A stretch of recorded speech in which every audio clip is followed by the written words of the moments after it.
Today, we're going to talk about the new Sound Blaster X3, one of the latest sound experiences from Creative.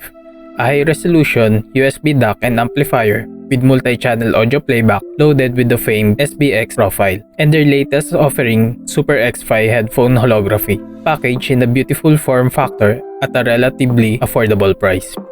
But does it really improve your audio experience compared to your built-in audio on your devices?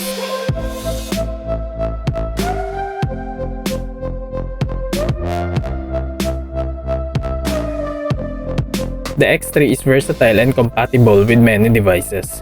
You can connect it to a PC, Mac, Sony PlayStation 4 and Nintendo Switch via USB-C, a 3.5mm line-in for mobile devices, and it can output to an AV receiver via optical out.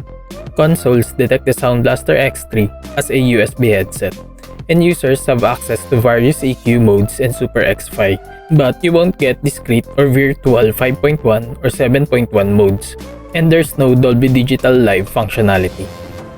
The X3 is made of rectangular solid plastic, which measures 13cm by 13cm by 4cm and weighs about 330 grams. The size and minimalistic design is ideal for placing on top of your desk. It doesn't move around thanks to its 4 rubber feet.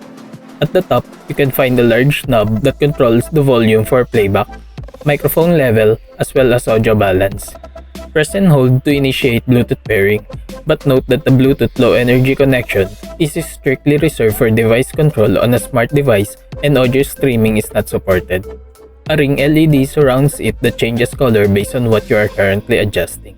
There's also 3 buttons here, one to mute your microphone, another to cycle through EQ modes when Super X-Fi is disabled, and the third to toggle Super X-Fi. Pressing and holding these buttons activates the second layer. The first button toggles the audio balance feature. The second toggles the direct mode, which gives you audio directly from the source with no effects applied to the output. The last button lets you switch between line out and headphone output. The front houses 3.5mm microphone in and headphone out jacks, while the rear houses 4 3.5mm analog outputs for a 7.1 surround setup. Line in, a Toslink optical output for Dolby Digital audio pass-through, and finally, a USB Type-C, with a nice and long cable provided. Software isn't really needed for the unit to function, but installing the Sound Blaster command lets you fine-tune your settings. Upon opening, you'll be greeted with the SBX profile page. Here you can select between gaming, music, or movies, as well as several pre-configured profiles for games like Call of Duty series, CSGO, Dota, Fortnite, PUBG, and The Witchers, and genres like driving simulation, adventure and action, RTS, FPS, and role-playing games. If you find the presets lacking, you can adjust the virtual surround, crystallizer, bass, smart volume, and dialogue plus and save them as your own. Next would be your settings for Super X-Fi. We'll talk more about the technology later. The equalizer tab is next and it lets you save 4 preset settings. 1 for Super X-Fi, then 3 additional defaults: music, movie, and footstep enhancer presets. You can easily toggle between these with the press of the mode button at the front of your X3. If you like to personalize your sound even more, there's also 10-band graph equalizer, which is easy to use. You can just drag the points around. Creative also included several profiles, so you can just pick settings that sounds best to you. Playback tab lets you switch between speakers and headphones output. You can also do this by holding the Super X-Fi button. You'll need to use this page to set up your speaker arrangement. Here you can also switch between low and high headphone gain settings. You can also enable direct mode here, which is how I personally listen to my music. You want to enable this if you want pure and unaltered audio playback in highest quality. DSP is capable of reproducing 24-bit 192kHz audio, while direct mode can output 32-bit 384kHz sources. The recording tab is your control panel for both your microphone in at the front and line in at the back. This full section is recorded using my BM700 connected to the front mic port of the X3 using the XLR to 3.5mm mic cable to serve as the mic test. You can select the recording levels for each, and both inputs are active at the same time. This also means that you can record both simultaneously, but they are mixed on the same channel. You can also set your mic monitoring volume here, and I'm happy to report that there's no delay and it works very well. One thing to note is that when you enable direct mode, it disables the mic port. The voice clarity switch enables noise reduction, echo cancellation, smart volume, and 11 mic EQ presets. Voice Morph lets you alter your voice and it comes with 17 presets. Scout mode enhances quiet in-game sounds and make them louder, while Encoder lets you select Dolby Audio to encode any streams into Dolby Digital Live surround sound. The Mixer tab lets you mix the audio between different inputs and outputs. There are distinct sliders for each. There's also What You Hear, which is a recording feature that allows you to record what is being played as it is. Before we get into the holographic Super X-Fi, the X3 as a raw DAC and amp for your setup is capable of up to 32-bit at 192 kHz, which is pretty good and exceeds most headphones sold at the low to mid-tier price ranges. The amplifier installed is capable of driving audiophile headphones, so fear not if you have a high-quality pair of headphones. These should be able to handle them. Supported headphone impedance are from 32 ohms to 600 ohms.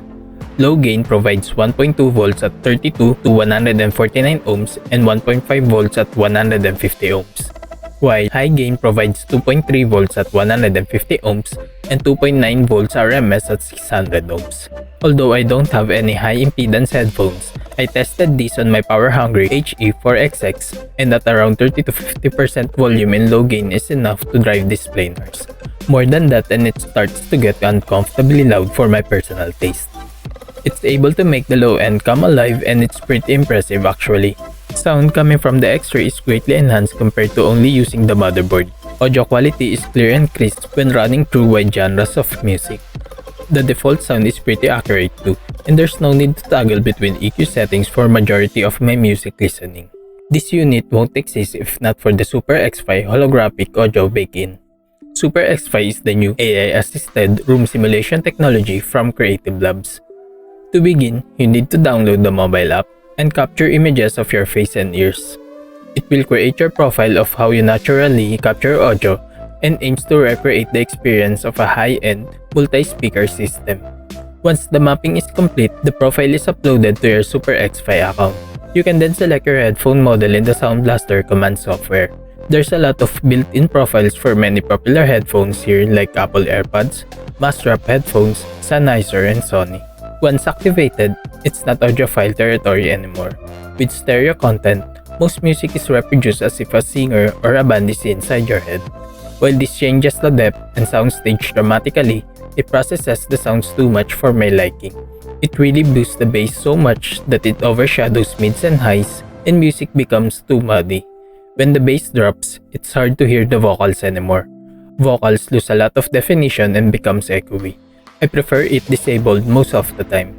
Take note that Creative processes the audio depending on your head map and headphones, so your experience may well be very different to mine. Where it shines is on the video content. It opens up the world a lot and it feels like I'm watching inside the room with speakers all around me. Movies are amazing and it is impressive, especially if there's a lot of things happening on screen. For example, action-heavy or superhero movies. The same can be said when it comes to gaming. Super X-Fi adds more presence and direction and positioning becomes amazing, though the simulated room adds a ton of echo to quiet scenes with characters talking, and it is disruptive sometimes. Games that happens almost entirely indoors like the Resident Evil 2 have the natural reverb improve, and footsteps and bullet shell drops becomes more realistic. Racing and open world games benefit from it too, especially if the game itself has a great audio. Jungles in games like The Witcher and Tomb Raider feels larger and becomes more alive. The sound is happening everywhere and the dynamic range opens up. Gaming feels more immersive overall. So in summary, Super X-Fi works great on movies and games, but sucks when listening to music. It's not perfect, but it's not to say it doesn't have a place. It is very much a subjective technology. The X3 is an excellent DAC and amp combo with Super X-Fi as an added bonus. If you find the Super X-Fi as a gimmick, there's also the tried and tested SBX Surround. The X3 is a beautiful and minimalistic package that represents a big upgrade to your audio needs with a relatively affordable price of 120 USD or around 450 AED if you're in the UAE like me, or around 6,000 pesos for my fellow kabayans out there. It supports and powers high impedance headphones too. and thanks to its flexibility and wide variety of ports, it can blend to any setup. As always, links to everything we've discussed are in the video's description. That's it for today. Hope you enjoyed. If you like this review, consider subscribing. Hit that like button and notification bell as well before you go. And comment your opinions down below. Thank you so much for watching, and I'll see you on the next one.